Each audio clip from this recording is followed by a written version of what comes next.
मतदान को लेकर जबरदस्त पेच फंसा है जी, और भाजपा को बीच में आना पड़ा है।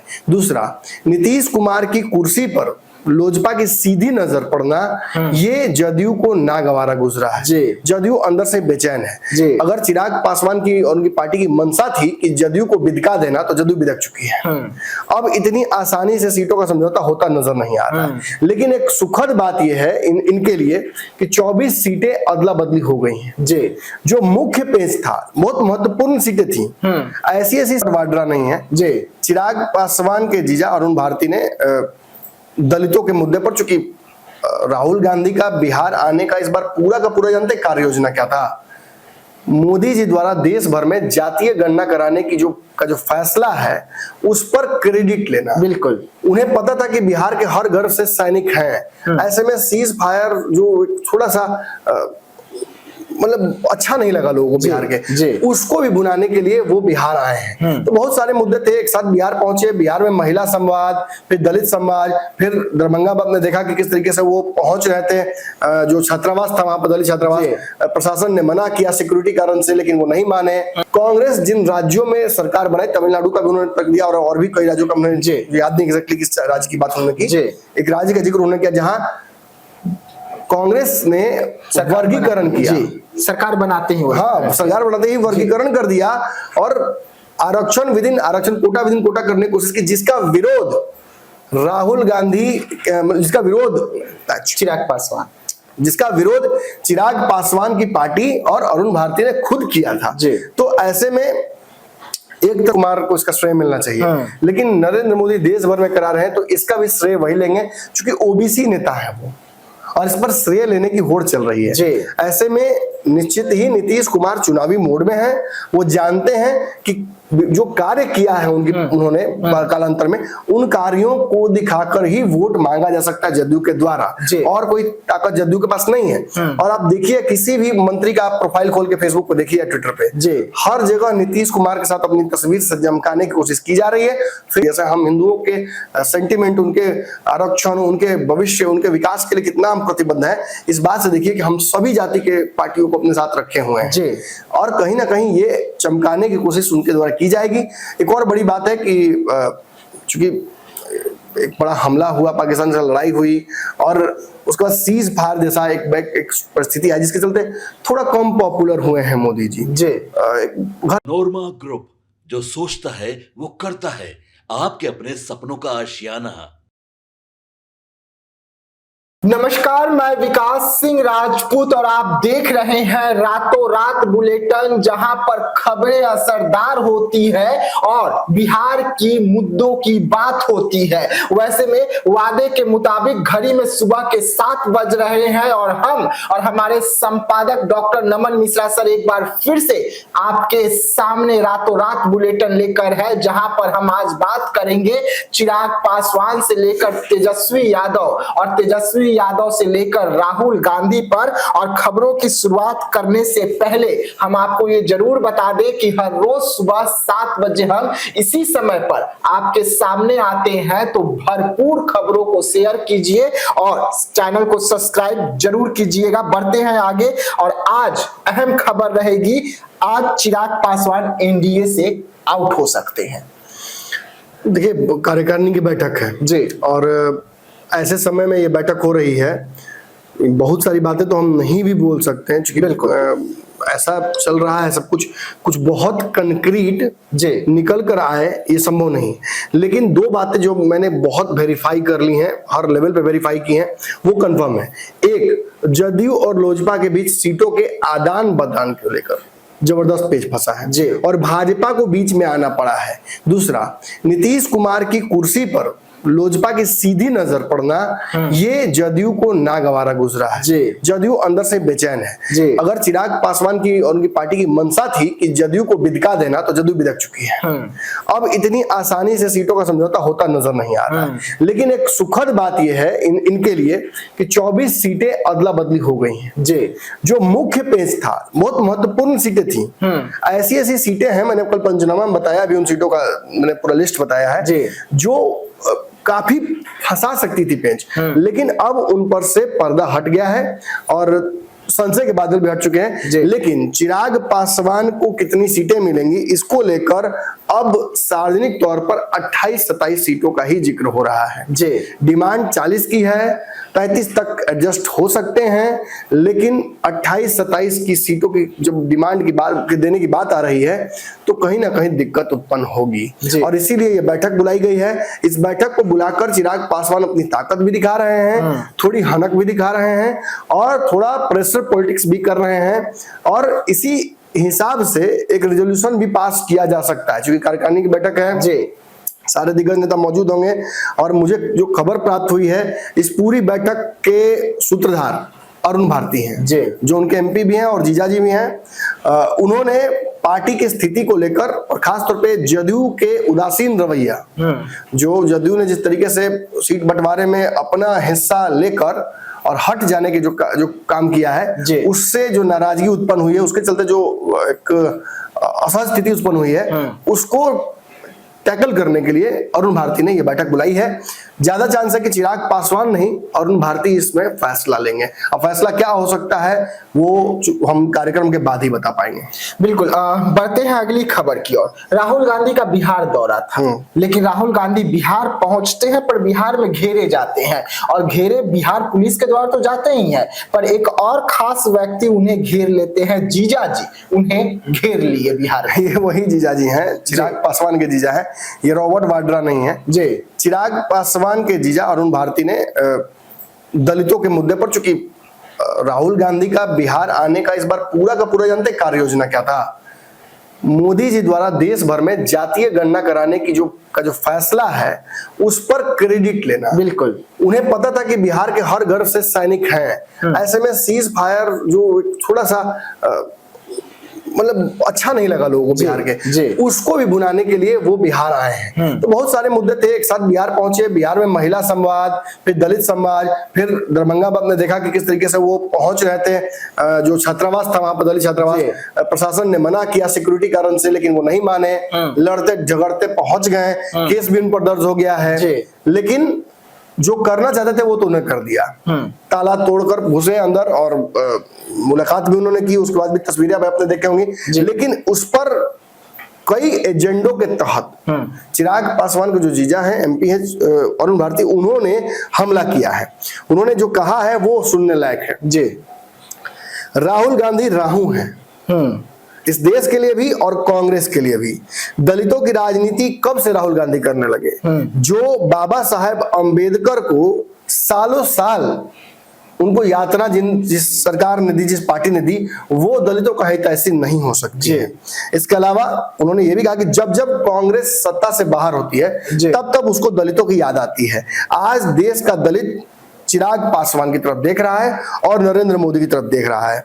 बाबा साहेब के साथ धोखा करने वाले लोग, बाबा साहेब के आलोचक जो हैं रहे हैं, वो कभी दलितों के साथ न्याय नहीं कर सकते हैं। इसीलिए मुझे लगता है कि राहुल गांधी का बिहार आना ये केवल और केवल आई वॉश है या कोई पॉलिटिकल एजेंडा उनका हो सकता है। उन्होंने एक तर्क भी दिया, कांग्रेस जिन राज्यों में सरकार बनाई, तमिलनाडु का भी उन्होंने तर्क दिया और भी कई राज्यों का उन्होंने, याद नहीं एग्जैक्टली किस राज्य की बात उन्होंने की, एक राज्य का जिक्र उन्होंने किया जहां कांग्रेस ने वर्गीकरण किया, सरकार बनाते ही, हाँ सरकार बनाते ही वर्गीकरण कर दिया और आरक्षण विदिन आरक्षण, कोटा विदिन कोटा करने की कोशिश की, जिसका विरोध राहुल गांधी, जिसका विरोध चिराग पासवान की पार्टी और अरुण भारती ने खुद किया था। तो ऐसे में एक तरफ आरक्षण पर हाथ डालना, दूसरी तरफ बिहार के दिए गए आरक्षण और जातीय गणना पर आरोप लगाना, बिल्कुल राहुल गांधी द्वारा, और फिर बिहार में दलितों को से आकर मिलना, ये एक साथ नहीं हो सकता है। बाबा साहेब अंबेडकर को अपमानित करने वाली कांग्रेस आज अगर उनके दलितों के हितैषी बन रही है तो ये केवल और केवल कोरा झूठ है। यही अरुण भारती ने कहा है, बिहार में घेर लिया है उन्होंने। नीतीश कुमार बिहार के मुखिया हैं। जब भी नीतीश कुमार कोई फैसला लेते हैं तो बिहार में उसका असर बहुत होता है। एक बार फिर से नीतीश कुमार एक्शन मोड में आ गए हैं और नीतीश कुमार ने जो फैसला लिया है उस फैसले से जदयू के अंदर ही खलबली मच गई है। जिस तरीके से नीतीश कुमार सुबह सुबह अपने आवास से बाहर निकलते हैं, दो मंत्रियों के यहाँ जाते हैं, एक अधिकारियों के यहाँ जाते हैं और खबरें चलने लगती है कि नीतीश कुमार ने अपने मंत्रियों के आवास पर छापा मार दिया, रेड मार दिया है, जिसमें मंत्री जो सबसे खास है विजय चौधरी वो भी धरे गए हैं। सुबह सुबह विजय चौधरी के यहाँ पहुंच गए, एक और मंत्री के यहाँ पहुंच गए, अधिकारी दीपक जी हैं उनके यहाँ पहुंच गए और इन सभी के यहाँ लगभग 5-5 मिनट का समय बिताने के बाद में नीतीश कुमार अपने कार्यालय, अपने आवास की ओर बढ़ जाते हैं। लेकिन तुरंत आधे घंटे बाद उनके कार्यालय में बड़ी बैठक हो जाती है जी। इस बैठक में पार्टी के प्रदेश अध्यक्ष पहुंचते हैं और निर्णय होता है कि सिर्फ नीतीश कुमार ने जो काम किया है 2005 से अब तक, उन कामों को लेकर अब नीतीश कुमार की पार्टी और उनके तमाम जो संगठन के लोग हैं वो डोर टू डोर जाएंगे। देखिए हुआ क्या है, एक तो वॉर हुआ जी, वॉर हुआ, फिर सीज फायर हो गया, ऑपरेशन सिंदूर हुआ जी। इसके चलते मोदी की पॉपुलैरिटी भी बढ़ी है। कुछ सर्टेन एरियाज में मोदी से थोड़ा सा नाराजगी भी है कि यार आखिर ये वॉर जल्दी खत्म क्यों कर दिया। लोग ये भूल जाएंगे कि वॉर खत्म हो गया, धीरे संतुष्ट हो जाएंगे, लेकिन उन्हें ऑपरेशन सिंदूर याद रहेगा। तो मोदी का तो चेहरा चमक गया। फिर रही बात जातीय गणना की, भाजपा कहती तो है कि नीतीश कुमार को इसका श्रेय मिलना चाहिए, लेकिन नरेंद्र मोदी देश भर में करा रहे हैं तो इसका भी श्रेय वही लेंगे क्योंकि ओबीसी नेता है वो, और इस पर श्रेय लेने की होड़ चल रही है। ऐसे में निश्चित ही नीतीश कुमार चुनावी मोड में है।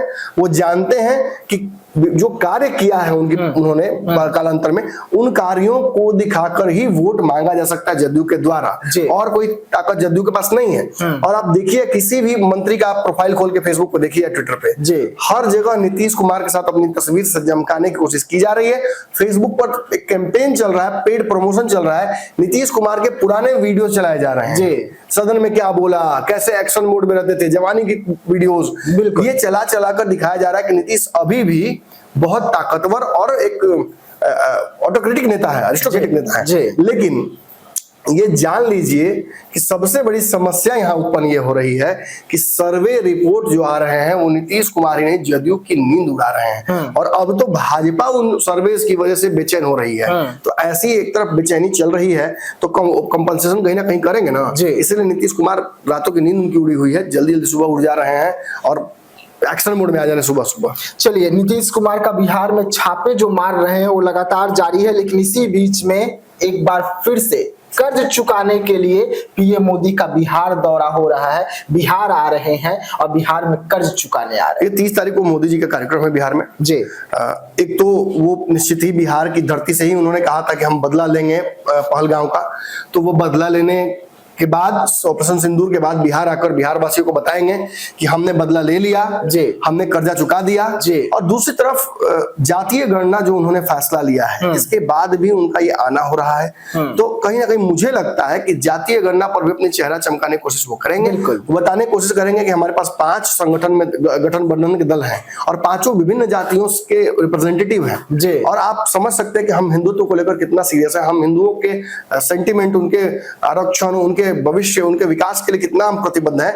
इस बात से देखिए कि हम सभी जाति के पार्टियों को अपने साथ रखे हुए हैं जी।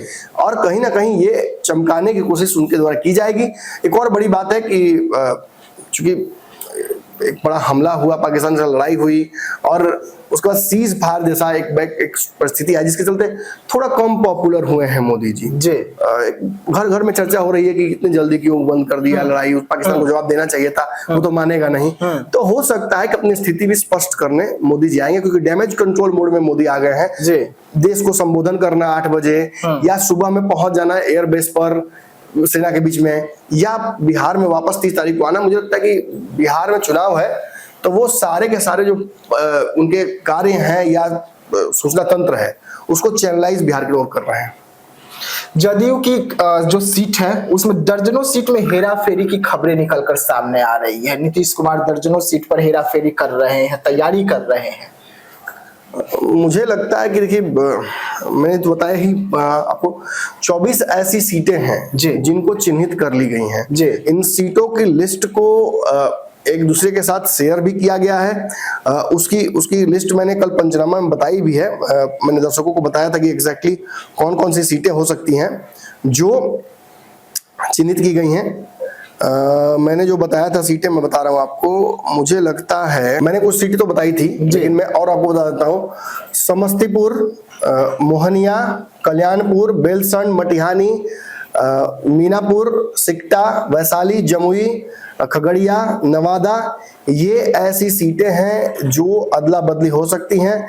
इसके अलावा हिलसा, बरबीघा, भोरे, परबत्ता, गोविंदगंज, रोसड़ा, सासाराम, चेनारी, ये वो सीटें हैं जिनकी भी अदला बदली हो सकती है। नवादा, खगड़िया, जमुई, वैशाली, मैंने मीनापुर बताया ही, मटिहानी बताया ही, बेलसंड बताया ही, कल्याणपुर, मोहनिया, समस्तीपुर, ये वो सीटें हैं जो चिराग, इसमें कई सीटें चिराग पासवान को भी चाहिए, तो भाजपा जदयू से लेने की कोशिश कर रही है। किसी पर जदयू हारी है, नंबर 2 पर रही है, तो चिराग के चलते हारी है जी।